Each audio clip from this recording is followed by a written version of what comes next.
Olá pessoal, tudo bem? Aqui é a professora Giane e estou aqui para falar um pouquinho com vocês hoje sobre metodologias ativas. Então, no momento anterior eu me apresentei, falei o conteúdo que a gente trabalharia ao longo da disciplina e hoje eu trouxe alguns slides para a gente aprofundar um pouquinho mais essa ideia das metodologias ativas, tá? Os tipos de metodologias ativas, ferramentas, a importância e tudo mais. Então, eu vou compartilhar os slides com vocês a nossa conversa a partir daqui, ok? Bom, então, o que são metodologias inovadoras ou metodologias ativas? Elas são consideradas métodos para tornar o estudante protagonista do seu processo de aprendizagem e não mais aquele aluno apenas passivo, receptivo de informações, onde a maior parte das aulas do professor são aulas expositivas e o aluno só copia e depois decora as informações para fazer uma prova. Não, não é isso. Então, as metodologias ativas visam utilizar ferramentas e outros métodos que vão muito além disso. Então, se refere a problematizar a realidade, viabilizando a motivação do estudante. Então, a partir de problemas reais do seu dia a dia, que são interessantes para o aluno. Então, diante de um problema real, através do conhecimento prévio que ele tem, ele reflete, ele acaba buscando em outros meios, em artigos, em pesquisas, ou através até mesmo de informações repassadas em aulas pelos professores, tudo mais, ele vai relacionar e vai atribuir significado a essas descobertas. Essas metodologias ativas, elas visam a desenvolver a resiliência do estudante, o trabalho colaborativo, então, fazer com que os alunos trabalhem em equipe, cada um dentro do grupo desenvolver a sua parte e a parte em conjunto, desenvolvendo responsabilidade, empatia e, tão importante quanto todas as outras, a comunicação, a capacidade do aluno expressar ao final desse trabalho, durante todo o processo, se comunicar e expressar, né, as suas ideias. As metodologias ativas, eu trouxe aqui duas referências que eu considero assim, bem importantes, que abordam metodologias ativas, que é esse do Camargo e Daros, Sala de Aula Inovadora, onde ele fala vários tipos de metodologias ativas que podem se utilizar em sala de aula, e também o livro da Bassi e Moran, Metodologias Ativas para uma Educação Inovadora. São importantes referências. E aí vem os questionamentos. Como gerar engajamento, motivação e responsabilidade nos alunos? Que outras estratégias baseadas em metodologias ativas poderiam auxiliar o professor? Então, essas duas leituras vão trazer essas respostas e eu destaco aqui algumas coisas bem importantes disso. A primeira dela, aprendizagem baseada em projetos, PBL. Tem também a aprendizagem baseada em problemas, que eu chamo de ABP, ao longo do nosso curso. A diferença entre aprendizagem baseada em projetos para aprendizagem baseada em problemas, que na primeira, no final, o grupo entrega um protótipo. E na aprendizagem baseada em problema, o grupo entrega uma ideia. Tá? Aprendizagem por histórias, por jogos, projetos integradores. Outra forma é inverter a forma de ensinar. Então, em vez do professor expor tudo em sala de aula, usa-se a sala de aula para resolver exercícios. E a parte mais teórica pode ficar gravada em vídeo, pode ficar para o aluno estudar em casa, ou pode ficar para ele pesquisar. Aí entra também a proposta do ensino híbrido, tá? Que parte da aula é presencial, parte da aula à distância. Gamificação, aprendizagem por jogos entra com toda aí, vários tipos, vários exemplos de games. Eu gosto muito de usar o Kahoot para desenvolver atividades e ele é muito interessante. Em outra oportunidade a gente pode falar sobre isso.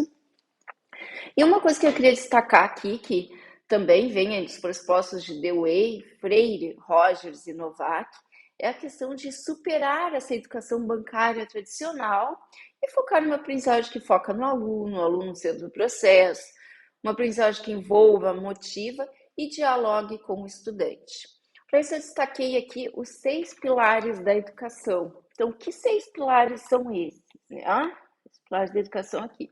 Então, são a questão de partir de experiências reais, experiências do dia a dia, problemas reais, onde o aluno tem a opção de escolha, né? Escolher qual o enfoque, quais os pontos de vista serão trabalhados, um trabalho colaborativo em equipe, onde se formam as equipes de trabalho, respeito pela atividade, pelo posicionamento de cada um, desafiar os estudantes se sentem mais motivados quando são desafiados a buscar informações a respeito do assunto, a responsabilidade de cada um no grupo, e esses eu digo que seriam os 6 pilares aí da educação.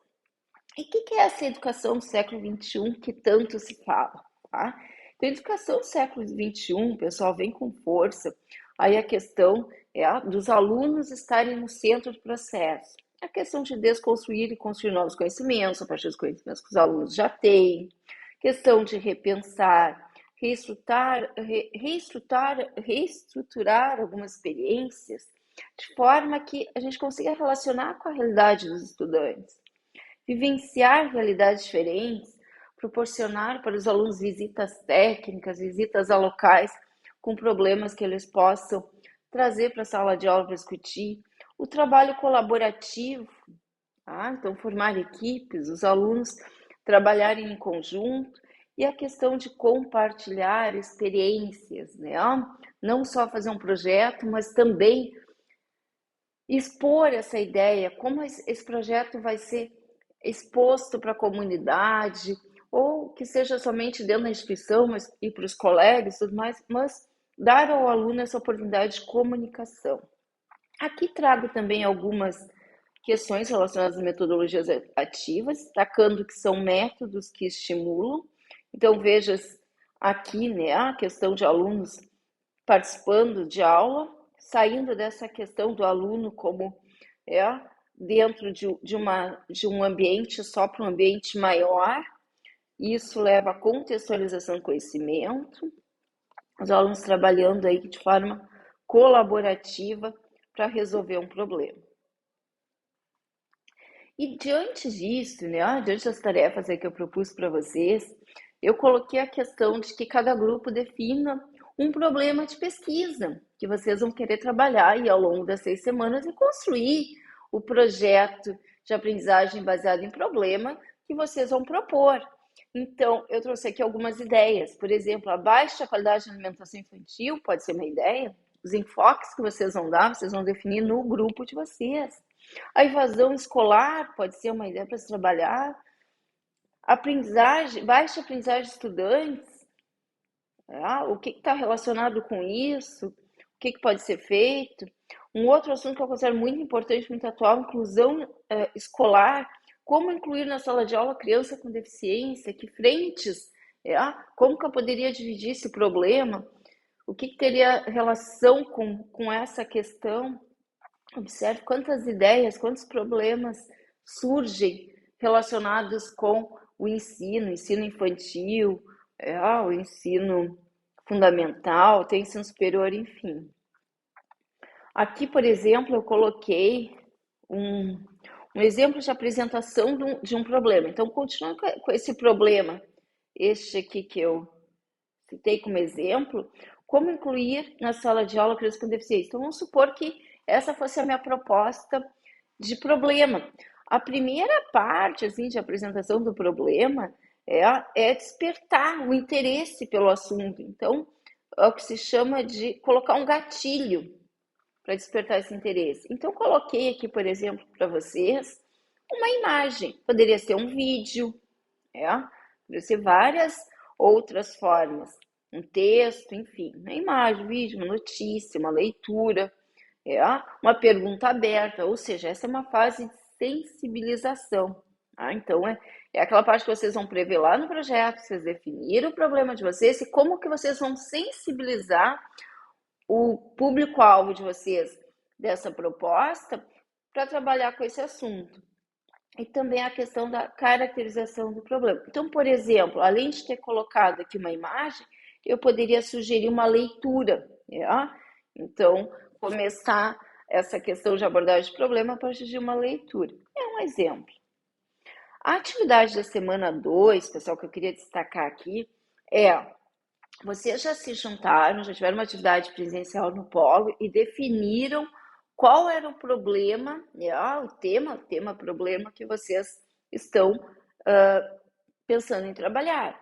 Então, nessa semana, vocês vão fazer um mapa conceitual, tá? Então, esse mapa conceitual será utilizado como forma para refletir sobre o assunto e organizar as ideias. Eu considero ele uma primeira versão com base nos conhecimentos individuais de cada estudante. Então, é uma tarefa individual, tá? Mas que vai servir para mostrar como cada um pensa. Ela está relacionada com o problema de pesquisa e, de certa forma, também já destaca aí as partes do problema. Importante em todas as fases, não esquecer da criatividade, raciocínio, reflexão sobre o tema. Coloco aqui para vocês um exemplo de mapa conceitual. Então, vamos supor que o problema fosse a baixa aprendizagem dos alunos. Quais seriam as partes do problema? Poderiam ser estudantes, então estudantes com dificuldade de aprendizagens, por questões pessoais. Esse problema pode estar relacionado com professores, devido à baixa qualificação ou desvalorização da classe, com as metodologias de ensino que são utilizadas. Essas metodologias podem estar desatualizadas, podem ser apenas centradas no professor e não estarem proporcionando uma aprendizagem adequada para os estudantes. Pode ser em relação aos materiais que são utilizados, materiais didáticos, equipamentos, salas de aulas muito tradicionais que os alunos não têm como interagir uns com os outros. Sala de aula de forma também no sentido de inadequada, barulhenta, escura, mal ventilada. E também a questão da avaliação da aprendizagem. Pode ser um problema de uma avaliação tradicional, com foco nos alunos decorarem os assuntos e que não valoriza o conhecimento dos estudantes. Então vejam que um mapa conceitual é uma primeira forma que a gente pode relacionar essas ideias, da forma que a gente pensa, em relação aos diversos fatores que podem estar associados com o problema. Então, é uma maneira assim, muito interessante de expor e de pensar sobre um problema. Bom, pessoal, então assim, uma boa semana para todos. Espero que. Deixa eu voltar aqui para visualizar vocês. Espero que tenha sido clara essa minha explicação. Foi curtinha porque os vídeos longos acabam ficando chatos. E desejo aí que vocês consigam fazer a tarefa com dedicação, tá? Dedique o tempo de vocês, façam as leituras e até mais breve. Um abração, fiquem bem.